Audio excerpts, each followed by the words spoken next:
예수께서 베드로의 집에 들어가사 그의 장모가 열병으로 앓아 누운 것을 보시고 그의 손을 만지시니 열병이 떠나가고 여인이 일어나서 예수께 수종들더라. 저물매 사람들이 귀신 들린 자를 많이 데리고 예수께 오거늘 예수께서 말씀으로 귀신들을 쫓아내시고 병든 자들을 다 고치시니 이는 선지자 이사야를 통하여 하신 말씀에 우리의 연약한 것을 친히 담당하시고 병을 짊어지셨다 함을 이루려 하심이더라. 아멘. 하나님의 말씀입니다. 할렐루야. 본문에 따르면은 베드로의 장모가 열병으로 앓아 누워 있습니다. 원어를 정확히 해석하자면 그 병이 얼마나 심했는지 본인 스스로의 힘으로는 일어날 수 없는 지경이었습니다. 게다가 그 병을 좀 오래 앓기도 했죠. 그래서 누가복음 4장에서는 중한 열병을 앓고 있다라고 전해주어요. 누가는 의사였잖아요. 그러니까 조금 오래된 그 병으로 오래 고생을 한 것 같습니다. 많은 학자들은 이 병을 말라리아라고 생각합니다.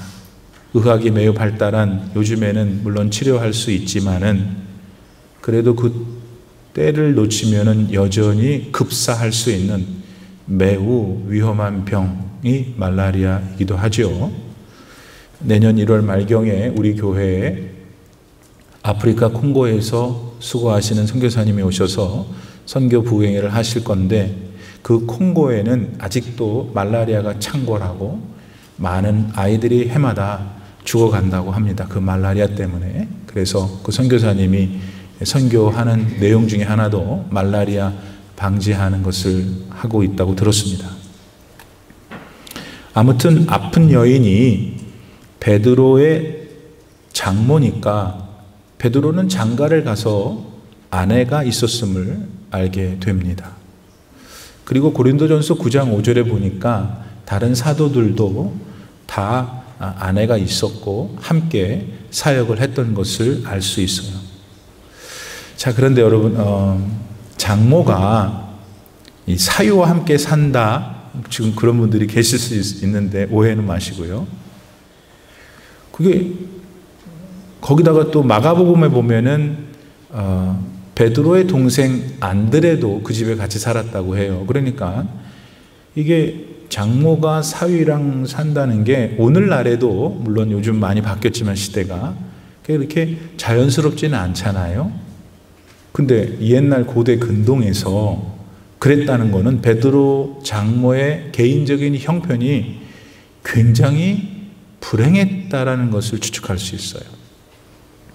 아니, 삶의 형편이 오죽 나빴으면은 사위 집에 살게 됐고 거기다가 또 안드레 같은 사돈 총각도 같이 살아야 되니까 얼마나 형편이 안 좋았을까.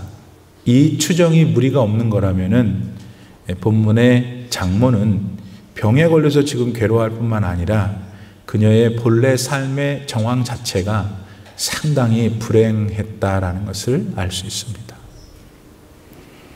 그런 베드로의 장모를 오늘 우리 주님이 그것도 먼저 찾으신 거예요. 우물가의 여인이라고 알고 있는 수가성 여인 때문에 예수님이 일부러 사마리아로 가신 거잖아요. 그분 만나려고. 그랬던 것처럼 오늘 본문에서 예수님은 그 베드로의 장모를 먼저 직접 찾아가셨어요. 여러분 아세요? 같은 이야기를 담고 있는 마태복음, 마가복음, 누가복음 그 어느 곳에서도 누가 찾아와서 장모가 이러니까 가서 예수님 좀 고쳐주세요 한 적이 없었거든요. 사랑하는 성도 여러분, 우리 예수님은 베드로 장모의 질병을 아셨어요. 그리고 그녀를 직접 찾아가서 치료해 주셨죠. 그렇듯 오늘 육신의 질병이나 마음의 병을 앓고 있는 여러분도 예수님이 다 아셔요. 그리고 그분이 여러분을 지금 찾으신다면 그게 뭐든 다 치료받아 건강하게 되어요. 그 치료의 축복이 오늘 이 시간 여러분에게 임하기를 소원합니다.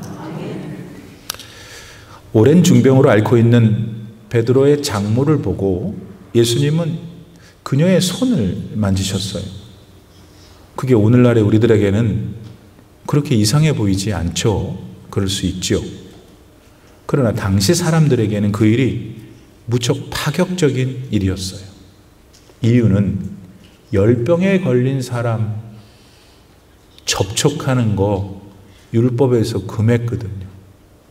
더군다나 그날이 안식일이었어요. 원래 안식일은 아무것도 하면 안 되는데 아무것도 안 해야 되는 날, 열병 걸린 사람까지 접촉했으니 이거 경을 칠 일이었죠. 16절 말씀 초입에 보면 점을 매 사람들이 귀신 들린 자를 많이 데려왔다고 하죠. 왜 붉은 낮에 안 왔을까요? 해가 저무니까 왔을까요? 그날이 안식일이었기 때문에.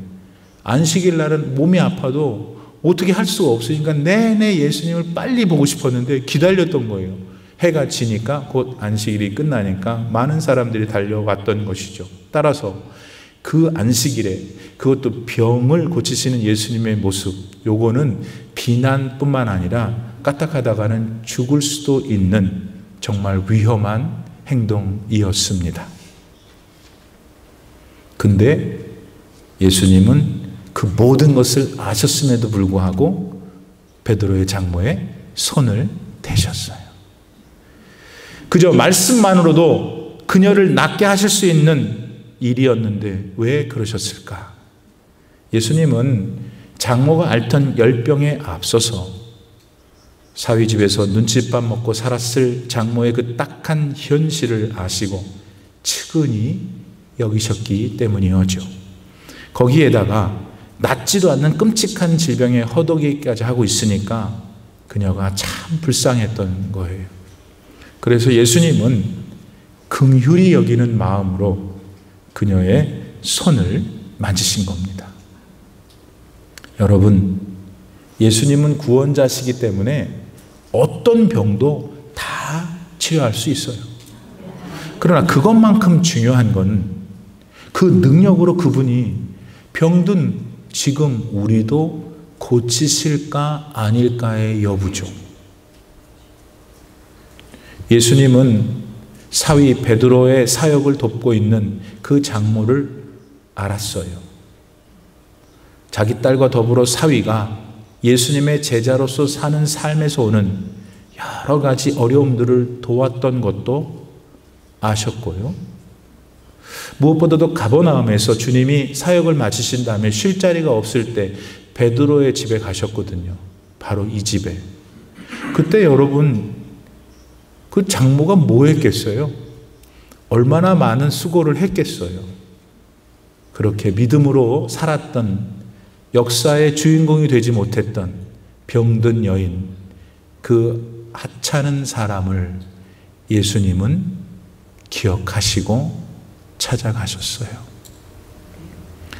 오늘날에도 예수님은 당신을 믿으며 살아가는 사람들이 혹 어려움이 처하면 가만히 계시지 않으셔요. 그 문제를 그분의 은혜로 꼭 해결해 주셔요. 그 문제가 질병이든 경제적인 일이든 다 마찬가지죠. 열왕기상 19장에 보면은 유명한 선지자 엘리야가 뭔 일이 있었는지 로뎀나무가에 쓰러져 있어요. 그는 그렇게 생각했어요. 이제 차라리 죽는 게 더 좋겠다라고요. 얼마 전 갈멜산에서 거짓 선지자 850명을 물리쳤던, 그래서 승승장구했던 엘리야 선지자였죠. 근데 여전히 기가 꺾이지 않고 자기를 죽이려고 하는 이세벨 여왕을 보고 지쳤어요. 기가 막혔어요. 차라리 죽자, 나밖에 없구나, 이렇게. 근데 그때 우리 하나님은 그런 엘리야를 어떻게 하셨어요? 가서 막 뭐라고 그러셨나요? 이 믿음 없는 놈, 조금만 견디면 될 텐데 그랬어요? 하나님은 아무 말씀 안 하시고 천사를 보내셔서 2번이나 지쳐 쓰러져 있는 엘리야를 위로하셨어요. 아무 말씀 안 하시고 대신 먹을 것을 갖다 주셨죠. 엘리야에게 필요한 현실을 하나님은 아셨던 거예요. 그런 분이 오늘 우리 하나님이시잖아요, 여러분. 우리를 죄에서 구해주시고 영원한 생명을 주신 예수님 바로 그 하나님이시잖아요. 따라서 예수님은 지금 여러분 가운데 그분을 바르게 믿고 있는 사람들의 고통도 잘 아세요. 그게 어떤 관계의 문제일 수 있고 또 경제적인 문제일 수 있고 모든 오늘 장모처럼 질병의 문제일 수도 있어요. 그러나 그게 뭐든 예수님은 단번에 그 문제를 해결할 수 있어요. 본문 15절 말씀에 보니까 예수님이 손을 만지시니까 장모가 어떻게 됐다고 그랬어요? 장모가 벌떡 일어났어. 어떻게 일어났어요?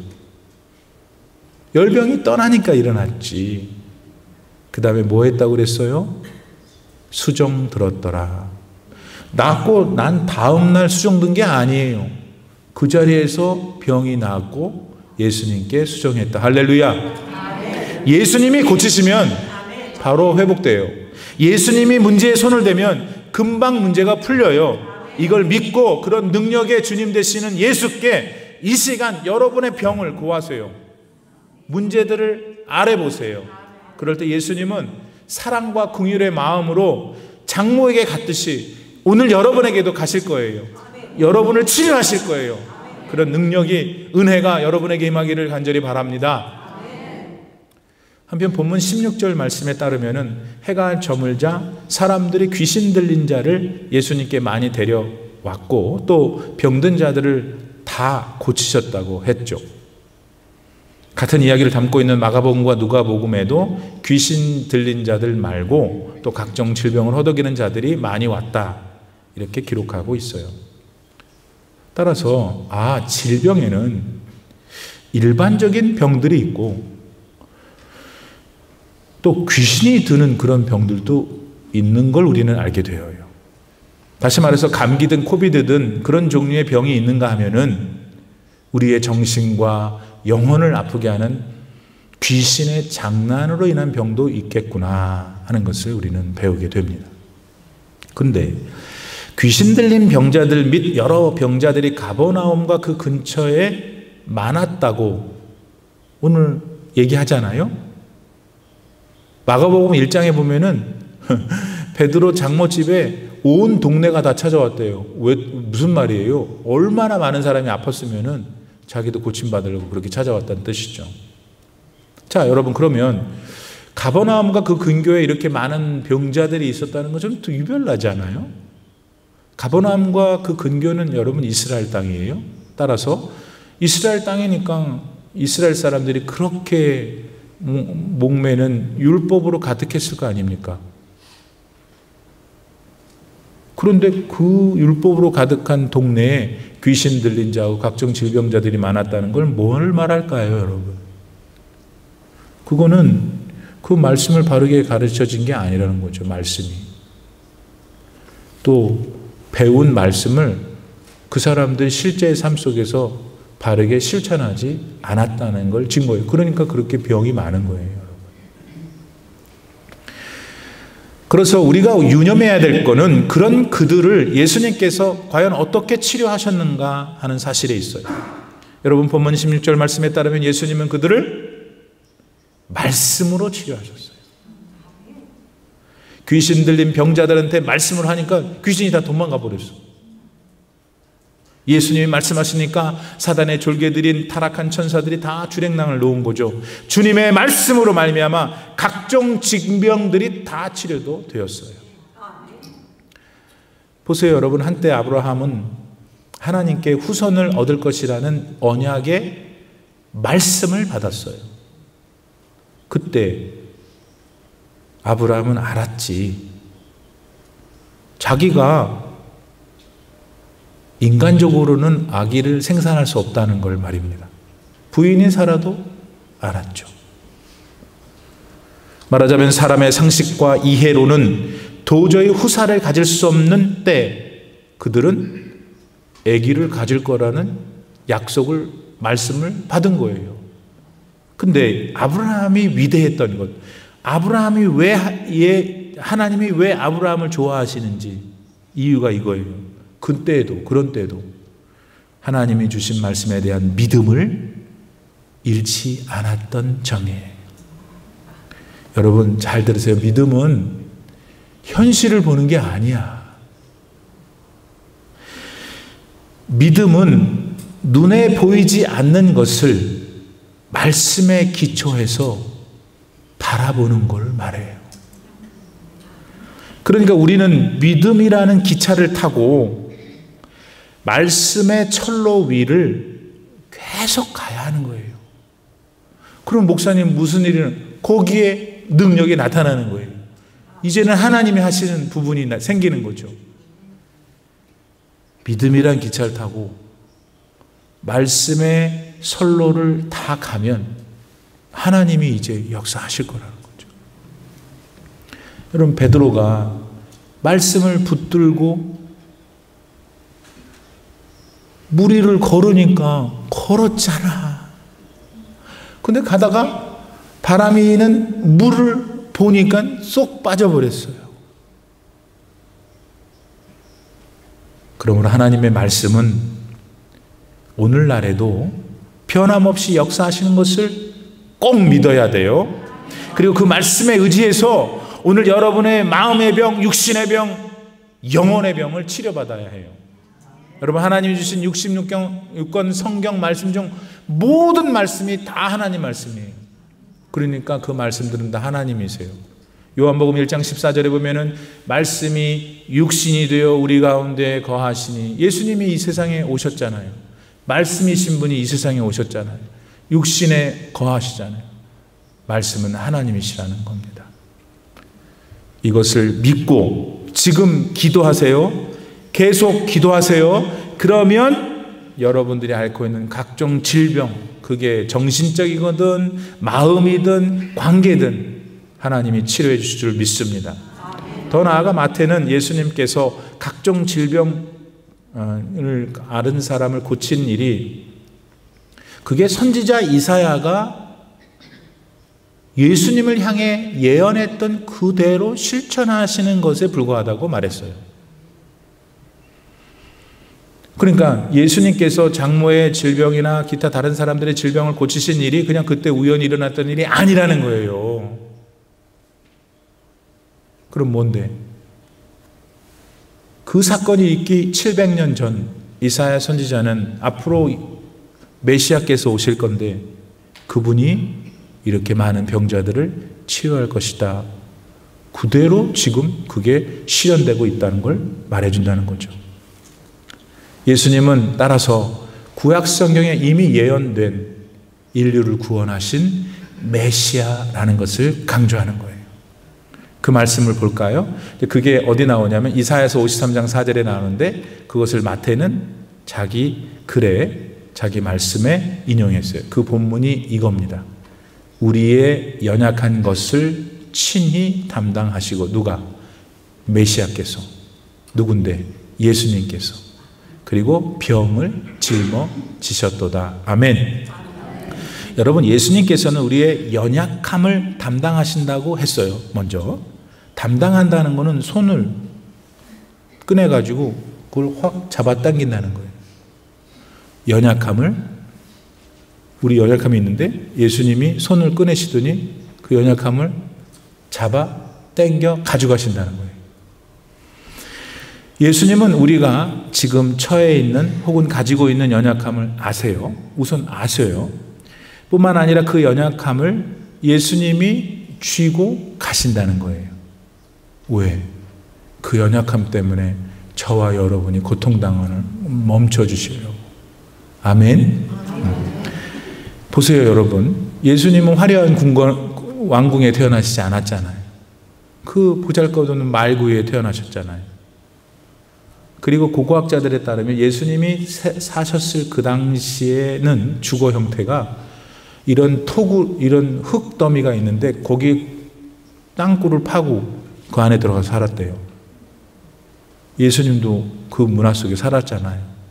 예수님 말구에 태어났지 먹고 자고 하시던 환경이 그냥 토굴 안에서 사신 거예요. 더군다나 예수님은 당시 지배국이었던 대제국 로마 사람으로 오신 것도 아니잖아요. 그랬으면 좀 더 좋았을 뻔했는데 우리 생각에. 아니 근데 이분이 오신 게 어느 백성으로 오셨어요? 그 대제국 로마의 지배를 받는 식민지, 그것도 어디 이름도 없는 미미한 나라의 한 백성으로 이 세상에 오셨잖아요. 게다가 예수님은 자기 가족들한테 버림받았어요. 더 나아가 3년 동안 함께 동고동락했던 자기 제자들한테 버림받았어요. 제가 하나 여러분께 여쭤보죠. 지금 여러분 가운데 혹시 이 예수님보다 더 험한 인생을 나는 살았다가 말씀할 분이 누구 있어요? 아마 거의 없으실 거예요. 그래서 예수님은 오늘 우리들의 슬픔을 아주 잘 아셔요. 당신께서 이 세상에 직접 오셔서 당신이 경험했기 때문에. 그러기에 예수님께서 우리의 연약함을 친히 담당하신다는 것은 거짓말이 아니에요. 특별히 여러분, 예수님이 십자가에서 돌아가신 일은 그분이 우리의 연약함을 친히 담당하신다는 것의 결정적인 증거잖아요. 빼도 박도 할 수 없는 완벽한 증거예요. 예수님은 십자가에서 도무지 우리가 어떻게 할 수 없어 하는 그 죄의 문제를 완전히 해결해 주셨으니까 이것을 여러분은 먼저 알아야 돼요. 그 다음에 믿어야 돼요.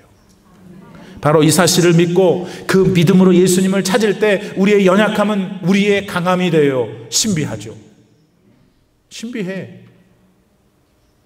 우리의 눈물은 웃음이 됩니다. 놀랍습니다. 놀라워요. 그러므로 우리는 이 시간 우리 함께 영적으로 기도를 이렇게 드려야 돼요. 하나님, 예수님, 현재 제가 안고 있는 이 연약함을 예수님께서 다 가져가세요. 다 취하신다 그랬잖아요. 제가 안고 있는 이 연약함을 주님이 가져가심으로 저를 좀 홀가분하게 해주세요. 이렇게 기도해요.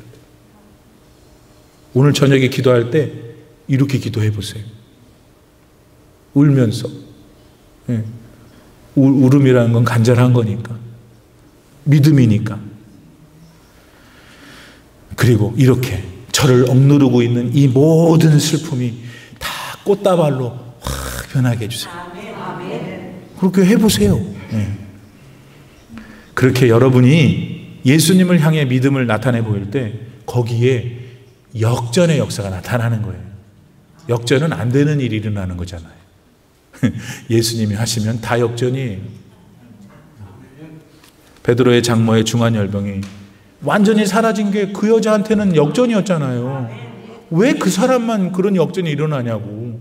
여러분에게도 일어나야 될 거 아니겠어요? 같은 하나님이 같이 기도를 하면 왜 그분만 고쳐주겠어요? 여러분도 그렇게 고쳐줄 줄 믿습니다. 이와 더불어서 마태는 예수님께서 우리의 병을 짊어지셨다고 그래서, 짊어지다의 짊어짐은 두 가지 뜻이 있어요. 첫 번째, 멀리 옮기는 거예요.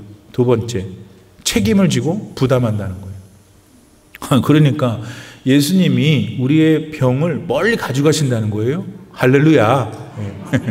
두 번째는 그 병이 내 병인데 당신께서 책임지고 부담하시겠다는 거예요.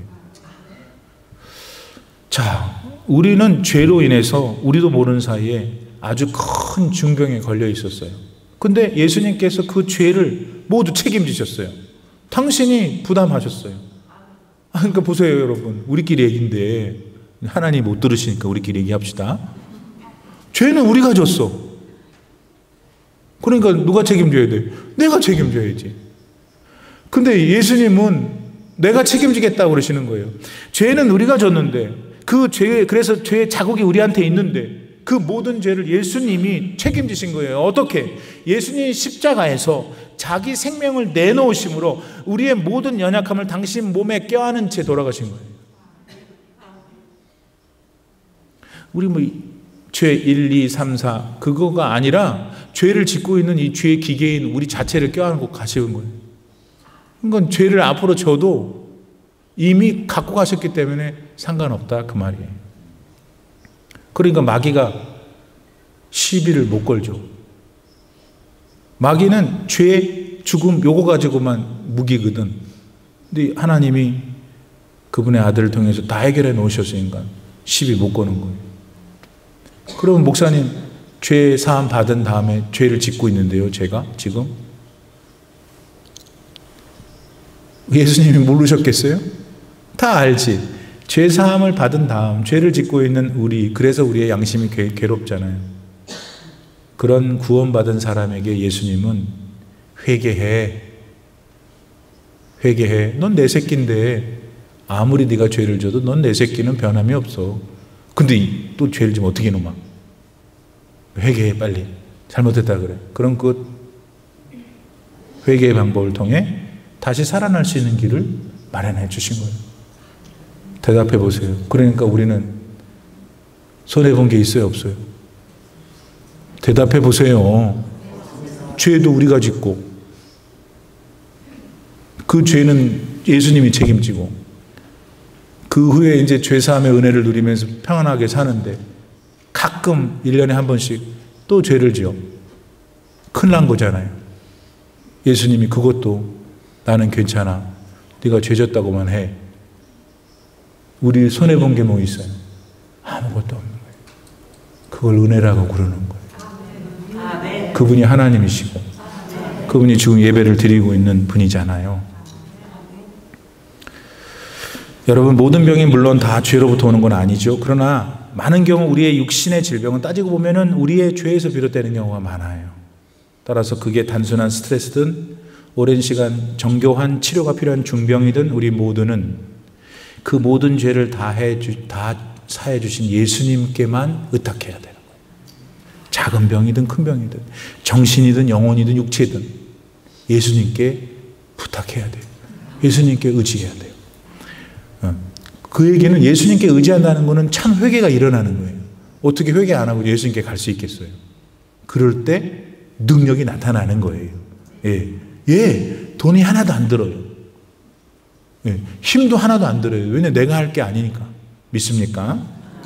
여러분 깊이 생각해 보세요. 천국 간다는 게 뭐냐면 내가 창조된 원래 본 모습으로 복원되는 거예요. 그런 맥락에서 우리가 현실에서 겪는 온갖 종류의 병이 있는데 요건 뭐냐면 원 상태가 있었는데 거기 균열이 온 거야.